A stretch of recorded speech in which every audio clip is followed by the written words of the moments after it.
Preguntas de Reddit. ¿Cuál es una bandera roja en una relación que ignoraste, pero de la que ahora te arrepientes? Engaño. No quería que terminara, así que lo hice funcionar durante media década más. Ahora tengo la autoestima suficiente para no volver a cometer ese error. No me había librado del todo de mi desesperación, cuando no me dejó terminar con él. Me encontré con algunos obstáculos y le dije que no iba a funcionar. No quiso dejarme ni aceptarlo. Llevábamos solo unas semanas saliendo y hablando, y me confesó que tenía 2 condenas por conducir bajo los efectos del alcohol y un delito menor. No quería involucrarme con alguien con problemas de alcohol o antecedentes penales. Me aseguró que ya no bebía y que había aprendido la lección. Al principio parecía que le gustaba mucho, pero en retrospectiva no respetaba los límites. Escuchar lo desafortunado que era que tantos de sus ex fueran abusivos y violentos con ella. Resultó que cuando me engañó, de repente me acusaron de ser abusivo, 7 meses después de que se fuera. La mayoría de nuestros amigos se dieron cuenta de sus mentiras, pero al principio fue una señal de alerta que ignoré. La exigencia de que le enviara mensajes frecuentes. No podía quedar con mi familia a cenar. No podía ir de vacaciones con mi amiga. Tarde o temprano, me quedaba sin amigos. Exigía toda mi atención. Ojalá le hubiera prestado más atención. Sabía que era una señal de alerta, pero en mi ingenuidad dije, es que lo malinterpretan. Berrinches, días de ira en ebullición sin comunicación y conflictos que se intensificaban. Al principio, los pasé por alto porque no eran tan frecuentes, uno cada pocos meses, y la mayoría de las demás veces eran divertidas y normales. Luego, después de varios años con este patrón, me di cuenta de que quienes hacen esto esperan que seas tú quien se disculpe y ceda. Nunca intentarán ver las cosas desde tu perspectiva, ni intentarán llegar a un acuerdo. Empecé a imaginarme teniendo que lidiar con este tipo de desregulación emocional absurda el resto de mi vida.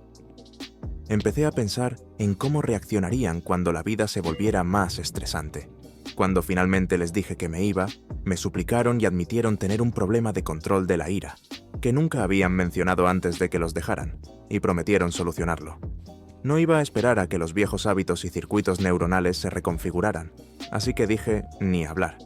Siempre siendo quien sostiene la relación, iniciando el contacto, planeando las citas, dando seguimiento a los detalles, planteando problemas, siendo quien aporta ideas para solucionarlos.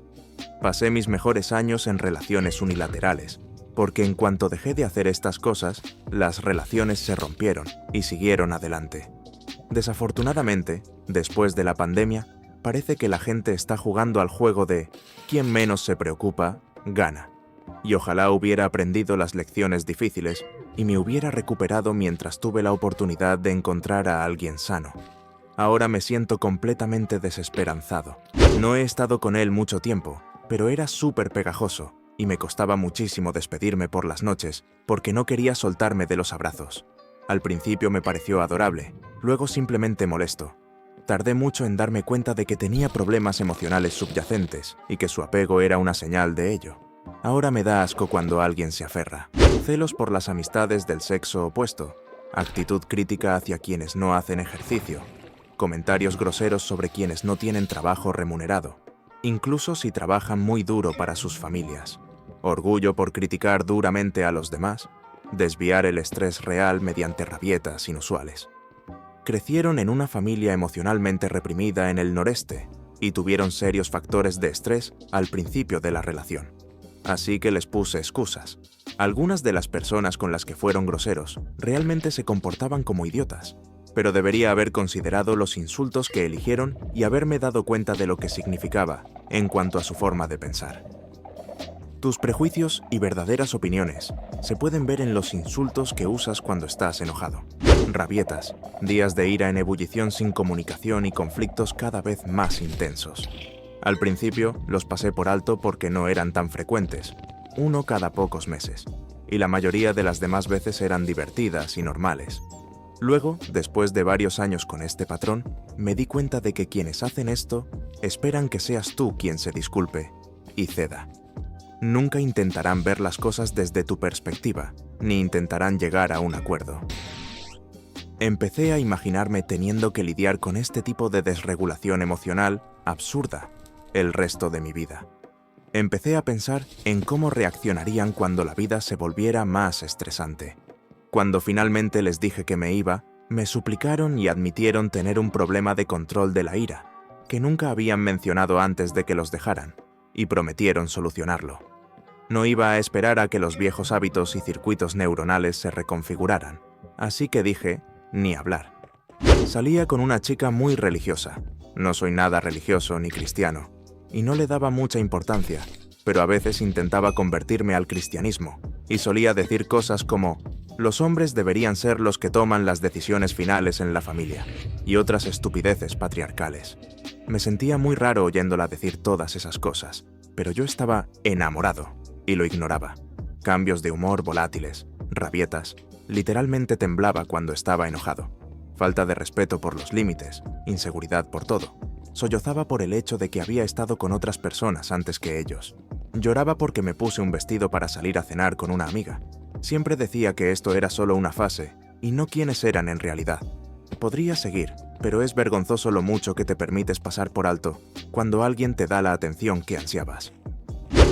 En nuestra primera cita, me dijo que no buscaba nada, y luego lo cambió por decir que también quería matrimonio, diciendo todo lo que yo quería oír. Ese hombre no estaba bien. Nunca superó el trauma de su exesposa. Jamás se casaría conmigo ni con nadie. Me dejó tirada antes de que terminara el año. Se abalanzó sobre la siguiente chica y le hizo lo mismo. La gente hace lo que sea para evitar enfrentar sus traumas. Esta fue una amistad de toda la vida. Al principio, después de salir y, creía, pasarlo bien, me llenaba el teléfono esa misma noche con cosas que yo no tenía ni idea de que estaban mal. Me di cuenta de que inventaba historias sobre situaciones que no siempre eran ciertas, y luego se enojaba sin decir nada, antes de enfadarse de verdad. Luego nos reconciliábamos. Creo que se convirtió en un vínculo traumático. Se volvió muy desconcertante. Eso, y no comprender realmente la profundidad del consumo de sustancias. Me alegra no estar ya en esa situación.